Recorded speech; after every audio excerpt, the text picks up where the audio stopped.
हे लक्षात घ्या, हा देश कुठल्याही नरेंद्र मोदींचा नाही, हा देश कुठल्या राहुल गांधींचा नाही, हा देश कुठल्या देवेंद्र फडणवीसांचा नाही, हा देश कुठल्या शरद पवारांचा नाही, हा देश कुठल्या एकनाथ शिंदेंचा नाही, हा देश कुठल्या उद्धव ठाकरेंचा नाही, हा देश तुमचा आणि माझा आहे. सर्वसामान्य माणूस हा या देशाचा केंद्रबिंदू आहे. बाबासाहेब असं म्हटले 25 नोव्हेंबर 1949 ला बाबासाहेबांचं संविधान सभेमध्ये गाजलेलं भाषण आहे.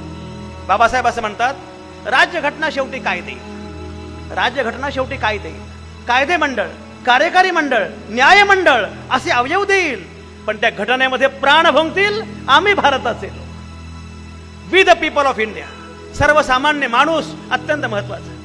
बाबासाहेब असं म्हणतात, एक वेळ अशी येईल की राजकीय नेते विकले जातील. काय होते बघा, बाबासाहेब द्रष्टे होते. राजकीय नेते विकले जातील.